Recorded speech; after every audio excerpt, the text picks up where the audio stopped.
Hello. Thank you for everyone joining us today. We are doing a quick talk in the GGP Discord, and today I have Shah Rahman, Product Manager on Online Community Health over at BattleNet and Online Products. Is that correct? Yep, that's right. All right, perfect. And we're bringing you on today because we had a lot of people in the Discord who were interested in talking about toxicity, what it is, what does it look like, and how can we stop it? How can we change the conversation? So, how do you define toxicity within your work? Yeah, I think the way I personally look at toxicity is, there are toxic events that can take place that impact everyone involved. There can be toxic people who, by just default to, aggressive, non-inclusive kind of behaviors and interactions with others. And then there's toxic content, something that someone can create and, just creates a toxic reaction to it. So those are the kind of three ways that I look at toxicity right now. I mean, we talk about toxicity as something almost like it's like a fog or a haze that sort of like surrounds a game at times, but it's sometimes hard to put a finger on it once you actually see it. Like, how do you know when there's a toxic environment within a game or within a community? Yeah, I think nowadays in the online world, you can get a perception of what a community feels like by browsing forums for a game. You could go to the subreddit for it. You could check out the Discord. You could look at YouTube, find all the influencers, look at the comments there, right? You can get an understanding of kind of what the vibe is there, in terms of how people interact with each other. Obviously, the best way is to go play the game and kind of see how it feels as a player. Go try out the different game modes, and what I personally look for. I don't go looking for toxicity, but what I personally look for if I've ever trying to gauge that in a game is kind of how people react with each other at, let's say, the beginning of a game session, uh, during the game when things are going either really well or not well, versus situations where there's an all chat where everybody gets to talk, and then post match, right? Like, how do people interact in those kinds of spaces with each other? And then I also check to see if people take it well beyond that, right? Like, are people taking game content and talking about it in a good light online or in a bad light, right? And what is their reaction to it? Now, you'll there are a lot of people who will be out there that just say that this is just a part of the game, that this kind of behavior is something that comes into play when you have games where you're pitting person against person. Like, where do you draw the line between that sort of like competitive nature that people can get versus actual toxicity, or is that sort of a more of a blurred area? Yeah, I mean, I think that is definitely something very subjective. That's why we hear so many different variations of how people perceive that toxicity, and where it either fits or doesn't fit into gaming. To me, toxic environments are bad, and toxicity doesn't belong in gaming. But I do see situations where toxicity can arise because of the situations that gaming brings about. And so I'll give some examples. Right, in a gaming environment where you're playing a game by yourself, it's you interacting with the game world. The effective game loop is all of those engagements that you have with the game world, and then an outcome, and then that's a quick loop over and over again. Right, you're making a change, the game world changes, and that's the back and forth. Now you have fairly good amount of control there in your actions, and you're trying to deal with the actions from the game world. When you throw more people into that control is lost, right? In a lot of ways, you can't control how people interact with the game world, and you can't control how the game world interacts with them. So in a competitive environment, that gets especially tricky because someone may be doing something that you perceive as unproductive, bad, or even sabotaging, right? And that perception is left to the person to judge. And so in that situation, people can have various different reactions. You can have a positive reaction of trying to teach the person that you see doing something unproductive or bad or sabotaging, and say, hey, this is how we generally handle this kind of play, right? And you can kind of just go about trying to help them out there and trying to fix whatever they're doing that you think is wrong. And then there's the opposite side of that, right? Where you see people ridicule each other. You see people, call each other, terrible terms. You see people resort to, hate speech and racial slurs, and just non-inclusive behavior in general. And so I think that's kind of where I see toxicity arise, and that's not productive anywhere. It's not productive in the digital gaming world. It's not productive in sports, right? That's why you have governing authorities and referees in sports. So if someone's not a good sports person, they get penalized for it, right? And that's kind of what the game world is trying to do as well. Is they're trying to manage how to identify toxicity and how to kind of proactively mitigate it by supporting and promoting good behavior, and then reactively mitigate it by being able to catch when something toxic happens and penalizing from. I think you bring up a lot of really good points there, and I actually want to sort of break it down because you're looking at toxicity like at the individual layer level, the sort of like the group, the esports, bringing competition into sort of regulated play, and then as well as the developer level, where it's like what kind of tools can best be suited. So going back to like the individual level, uh, you're in a game, toxicity starts to come up, you start to hear conversations, or there's behavior that you deem toxic. What would you say to an individual to help alleviate this toxicity, or is there anything that they can do if it becomes like too high? Yeah, absolutely. I think it kind of depends on where the situation starts off, right? There's a lot of cases where that first bit of toxicity you hear is from a mistake, right? Like someone does something and it sets the team back. Let's say you're in a MOBA and you die going down a lane that you probably shouldn't have been because the action's happening somewhere else, and someone gets called out for it, right? And that productiveness of that call out is what determines whether, toxic behavior ensues or, it's actually productive and that person takes corrective action. So player to player, if I see something toxic happening there, I would just try to set the example, right? And just try to teach that player. If it's a super toxic, comment and I'm just another player in that space, I wouldn't give it any attention and I would try to help out the player that's getting that toxic behavior. Now, this is when you took a gameplay action, right? But let's say you start seeing, racial behavior, just super inappropriate, hateful behavior and hate speech, and just non-inclusive behavior. This is when it kind of depends on your involvement. I think it's very good for people to stand up for each other and protect each other out there. Now, as to how to stop it from player to player, you have very little control over what that person is doing on the other side of the screen and keyboard. So one of the best ways that I've seen is to actually use reporting mechanisms in the game themselves. Outside of trying to take that person aside and talk to them, that has varying level of I think productivity there for each person and their personality. But once you report someone for super toxic behavior, the a lot of games nowadays are listening. They're looking at that content that's being reported and trying to understand like what is the intent behind the content. What is the outcome after that hateful content is shared, and how do we mitigate that content from showing up again, right? And so like when you use those reporting systems, not only are you likely getting some eyes on it to ensure that that player gets talked to about it, right? Or has to deal with some sort of penalization depending on how bad the behavior was.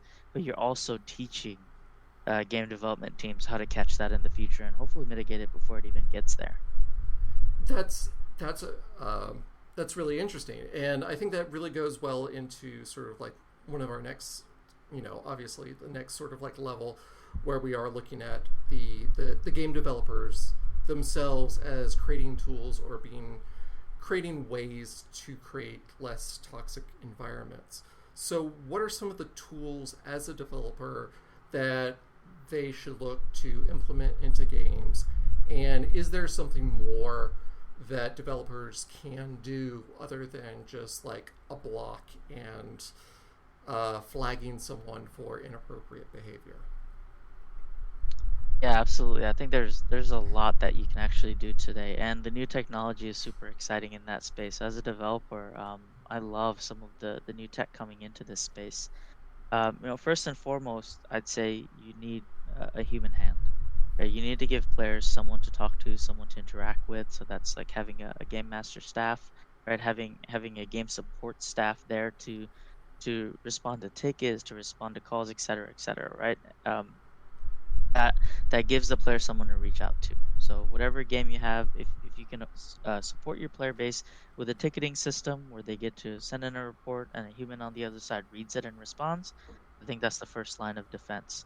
The second one after that, I think, is getting into the game and catching the easy stuff, the low hanging fruit. So having something like a profanity filter that looks through chat and catches the stuff that is known bad, right? The bad words, the hateful words that are just not okay in any context, and it takes those out.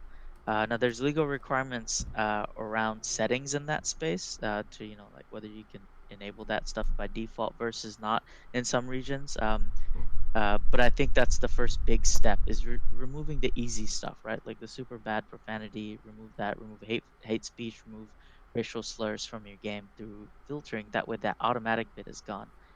Then you're left with the content where context really matters and intent really matters, and you're shifting from, let's say, word matching systems to using algorithms that leverage machine learnings and artificial intelligence tools. And in those, while I can't go deep into how, let's say, we're handling that today, what I recommend is analysis of the chat that's being shared back and forth and trying to catch those situations where players are either reporting each other or you see gameplay sabotage happening. Like those are really great spots to gather the data from the huge amount of players or even a small amount of players and start trying to understand what the intent was, what the toxic behavior was, and what the impact was to the game. All right, like what is the sentiment of that game's chat, what is the sentiment of that match's chat, and trying to better understand how to improve that. Finally, let's say you have that, right? You have a good body of knowledge from your players, their interactions, their actions in the game, before and after toxic events. Something to do is to promote good behavior within your game systems themselves, right? So good behavior by design to me is critical, and it's the proactive way to solve this by putting things in place that give players the ability to promote good behavior.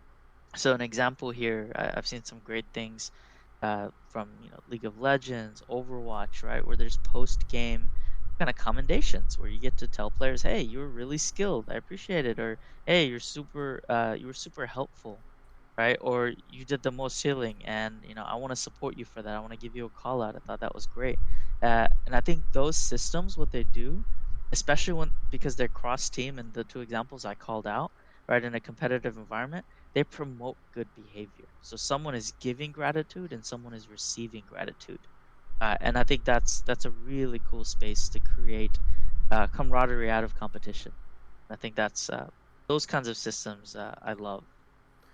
Absolutely. I think rewarding and sort of uplifting good behavior is such a great way to get people to uh, repeat that behavior and to uh, train to repeat that behavior over and over, because you know that if you are a good player or you're a good teammate, that other people appreciate what you're doing. Yeah. And then finally, like I think it's also very interesting because esports is such like a big part of a lot of competitive scenes that are already out there. I don't know how much you're able to talk about this, but what do you know about dealing with toxicity within the esports or within larger groups of people? Yeah, so if I think about esports, I think about a specific portion of the player base, right? And a specific portion of any given game. So, what I won't talk about are specifics to, let's say, the companies I have worked for in the past or, with right now and how we handle it. But the way I think about it as a product manager in that space is I try to understand what kind of players enjoy esports, and I look at that content that they're enjoying and how they interact with each other in the spaces that they're enjoying it. Whether that's a game specific client they're watching it, or they're on Twitch and they're talking with each other, right? The exciting parts to me are when players get excited about the plays and they call out the plays. Now you're gonna have competition. You're gonna have people that kind of get into their factions, right? Between the different teams that they support. And again, that's the same as in game. There's a difference between being a good sports person and enjoying the competition, and really being rude or hateful and discriminative. And I think that's where we can work to remove the discrimination, the hate speech from those spaces. Let's say we shift that into the game itself now. When you're in esports, you are representing the group or entity that you support, right? The brand that you support for the team you're on. You're representing the players, right? The people that follow you, your followers, your supporters, and you're representing the game. So as an esports figure, I think there's a great responsibility and a lot to think about at any given time, outside of just performing at the highest level. So in the esports space, how you speak, how inclusive you are, and how open-minded you are, I think it's super important, right? And how representative esports is of different groups that exist within the world, not just different groups of players, but different groups around the world, will open it up more to the world, right? Like, and when you have that representative representation there, I think it's what creates that more open environment that unites people rather than dividing them. Absolutely. I think the esports, especially with so many eyes and so many people now looking up to the competitors as being examples Yeah, of the game, are sort of seeing them as like these are the people that you want to emulate. And so yeah. if those competitors are, you know, doing terrible things, then you're basically encouraging that sort of behavior in the lower ranks. Like, who Right. is there someone, or like who is keeping an eye on that kind of behavior, or is there someone who's making sure that there's like a solid line that's not getting crossed, or like there are certain things that need to be checked off to make sure that they're not uh, creating terrible behaviors or bad behaviors that will be replicated in the larger groups. Yeah, I think there's actually quite a few people involved in this space. So, players, just like any other athletes, esports or outside of esports, you're never off the job in a sense, right? So what you do is recorded. What you do is often, makes it to the spotlight really easily. So I think, let's say you're in the game, right? You're in the game, whether you're in a competitive environment or not. There's going to be oversight from the community that you exist within, right? So if you cross the line, the community will call you out. Your followers will call you out. And I think that's a very good thing, because you owe it to your community to set a good example. And if they call you out, then you owe it to them to offer a reasoning as to an explanation of your behavior. Um, and show, obviously, one, that you're a human, but two, that you're actually actively trying to make an effort to improve if you did slip in your judgment. There's also the entities that you exist within as an esports player, right? You're on a team in a lot of cases, and that team definitely cares about keeping that line of like competitive behavior, setting a good example, and also just promoting the brand of that team. So they're looking at you. Then you have the esports league that you exist within, and those league has standards of player to player communication, player to player behavior, player to fan behavior, and just player behavior in a vacuum in the digital space, whether you're on Twitch, YouTube, etc. And those things are constantly looked at, just to make sure that the brand itself that the player is representing is respected, but also that the community is protected from behavior, regardless of who crosses the line. But especially when it's someone so influential as an esports player.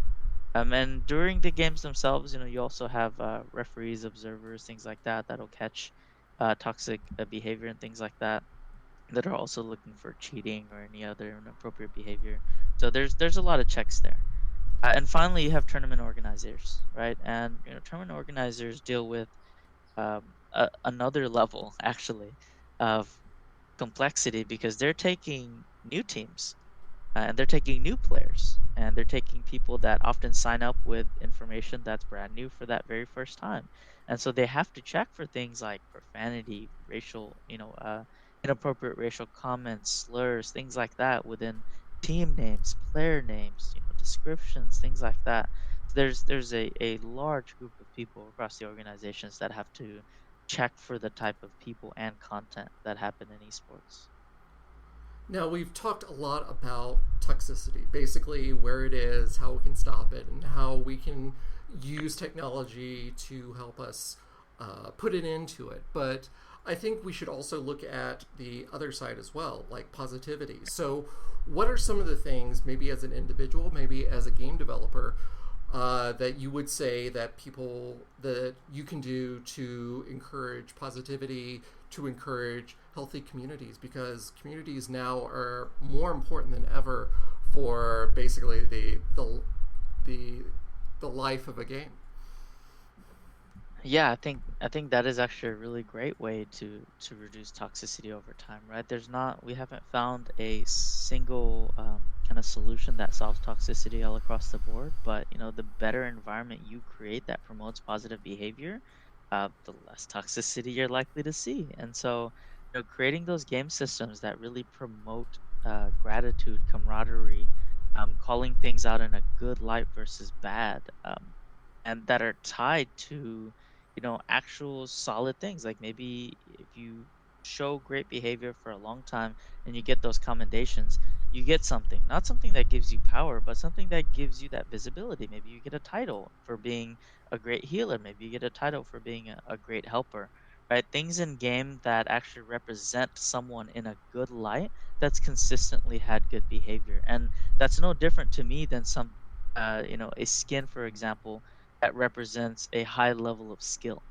Right, you've contributed a long amount of time to the game, gotten really good, and let's say you unlock a high level skin. In the same way, I think promoting behavior through good design systems that offer similar content and similar value to players will reduce toxicity over time. And I think there's many ways to do it, right? I've worked on emote systems before where we looked at the emotes and we understood that you know, the emotes players may use may be used in a trolley light and just for the, poking fun at things, but they can also be used in spaces where it's super inappropriate. And that immediately turns the tide of the game. It turns the tide of, the energy of those people watching. So I think in those spaces when developers are designing that, think about that. Think about how you can promote positivity through player expression in games, and that can be your emotes, that can be your skins, that can be your guilds, your groups, and how they can represent themselves in a way to create camaraderie rather than violence or hate.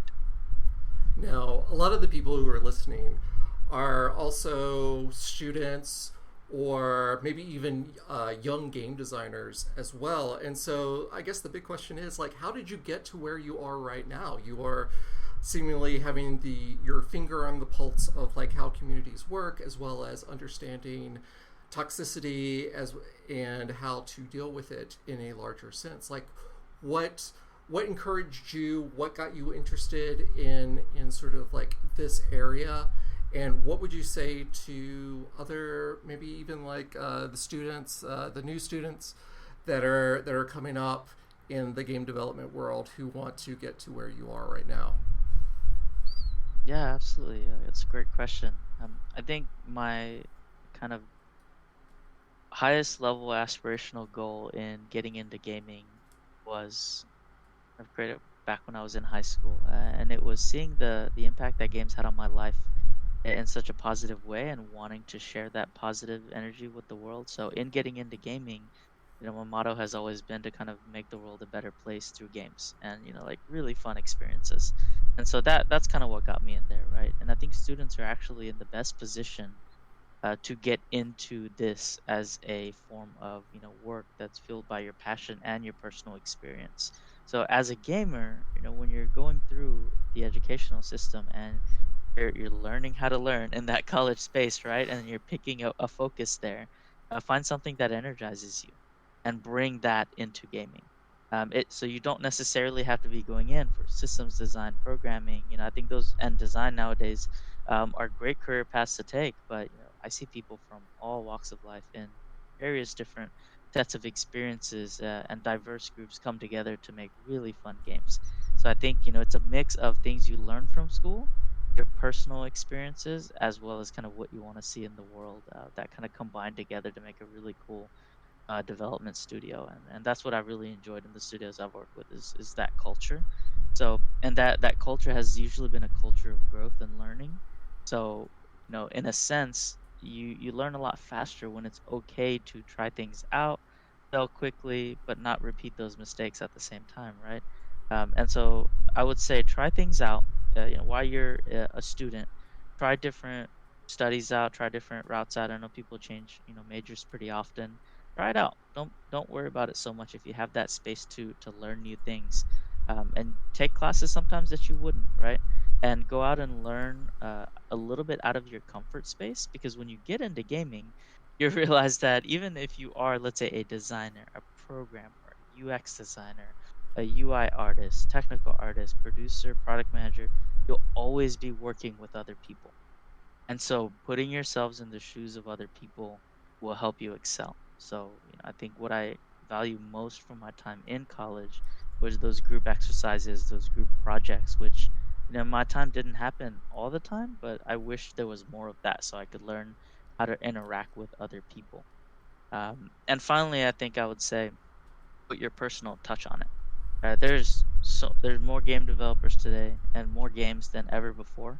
And so I think, the games that really, really excel, whether they're AAA, indie, whatever it is, they're the ones that you can see have a personal touch on it, from a person and that are expressing themselves freely, right? Don't be locked down by any norms out there. Express yourself freely and, try to spread that positivity through what you're passionate about. And I think you'll be spotted pretty quickly in the game industry.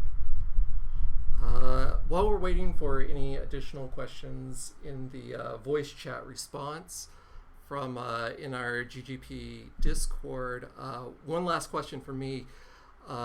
Since you sort of have your eye on community, its growth, and how it sort of affects video games, what do you see in the future for community and video games? How are they working together? What is the next step? Yeah, that's a great question. Right now, I guess let's start a few years ago, right? There were little micro communities and a lot of online games as they popped up, right? Even within Blizzard, right? We have communities that are World of Warcraft centric, Diablo centric, Overwatch centric, and then those communities live within a broader kind of umbrella of a Blizzard community, and that may live in a broader umbrella of an Activision Blizzard King community, and then that lives in a broader umbrella, right? Like that keeps going up and up.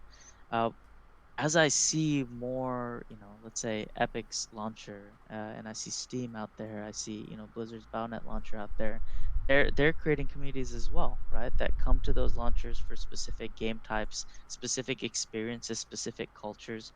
If anything, I see those micro communities turning into bigger communities, that are more focused on different types of game genres. I also see, you know, people going towards subscription models, right? Like if you look at Xbox Game Pass, that's going to start a brand new community of people that come in and play different games together every month. And I think that's a super cool type of community to build, because you'll have a group of friends that you're going to hit up when a new game comes out, and you're gonna play with them, and that's super cool. Versus like having a group of friends that you only play one game with. So I'm super excited to see where those online communities go. Absolutely. One question we got from Gil Frost. He asked, "What advice would you give brands entering the space with how they enter authentically and have a positive impact around the topic of toxicity?"